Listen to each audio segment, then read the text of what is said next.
There has been and always will be a fascination with life after death. Many believe that there are instances when the spirit remains on Earth in some form or energy after the body is laid to rest. Encounters with ghosts or apparitions have existed for generations. Are there lost souls roaming the Earth? If so, how can this be possible? There are people who have a fascination with ghosts, and they help determine who may or may not have them.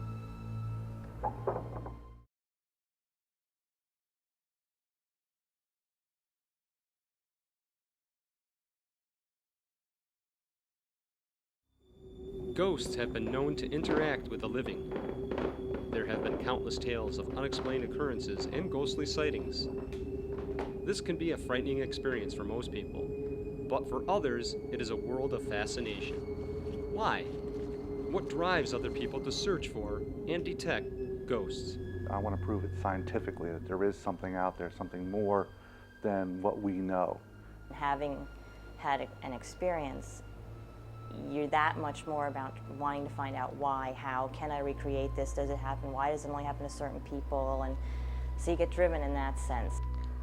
I think through my experiences made me more interested in trying to prove the existence of life after death. Paranormal investigators are often called upon to search for answers about the supernatural world. We tagged along with the New Jersey Ghost Hunters investigative team as they paid a visit to a couple of historic and haunted residences in Stanhope, New Jersey. First stop, Bell's Mansion. The residence has had several owners and quite a haunted history.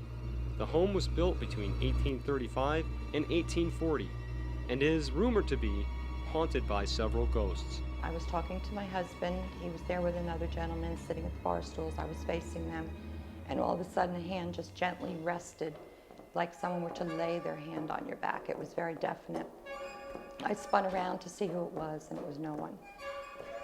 I was actually in this room out here, the canal room, and as you can see, there's windows in between these rooms, and I was cleaning a table, and we were closed, so all these rooms were shut down, lights were off, and I look up and look through the window, and I see a figure of a woman, and she was sitting in a chair looking out towards the road.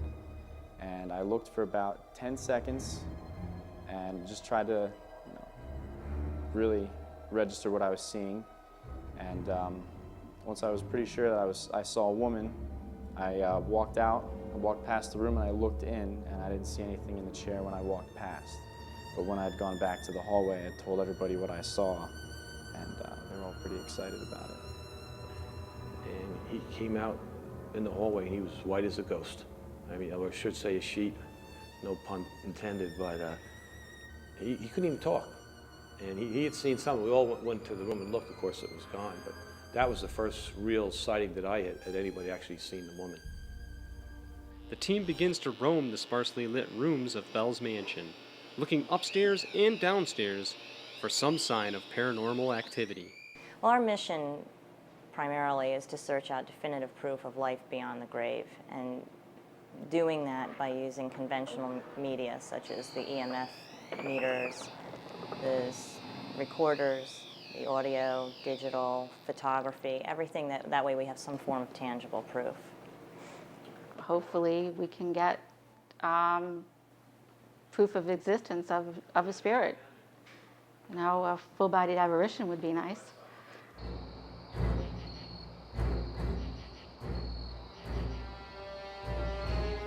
The Whistling Swan Inn is believed to be inhabited by a female ghost who sometimes visits guests and employees.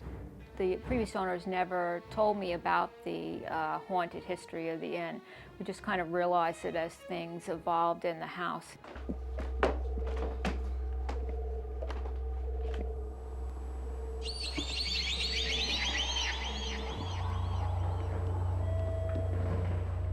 The team begins to scan the rooms.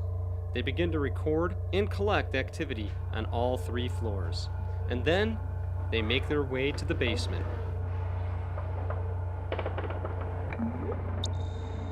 My fiance put a workbench in one of the rooms downstairs, and one day he went down to the room and there was a hatchet, a red hatchet, small red hatchet, right sitting on the workbench.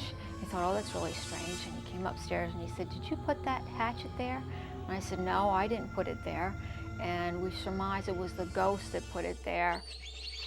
It has been found that in almost every ghost haunting, there are certain electrical elements at work. The ghost hunters can monitor these electrical forces using devices that examine and record even the smallest fluctuation in the surrounding electromagnetic field. Well, we're trying to find what are called cold spots. The thermometer we use, we go into an area and we get a base readings, and as you're going around, you find all of a sudden a spot that's 50 degrees. And you first, of course, try to debunk it, try to find some reason it's causing it. If there's nothing there, usually that, most of the time, means there's some type of activity going on. Our body has energy inside of it. When you die, energy just can't die. It has to be transformed into something else. So there's got to be something else beyond what we know. Well, we can tell you that we didn't actually see any ghosts while we were videotaping, but during the editing process, this is what we found.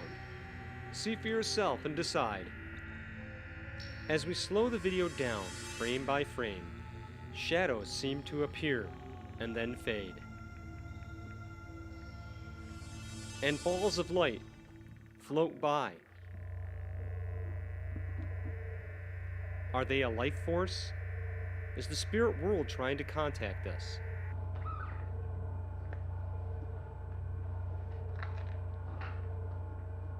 So what do you believe? Do ghosts exist or not?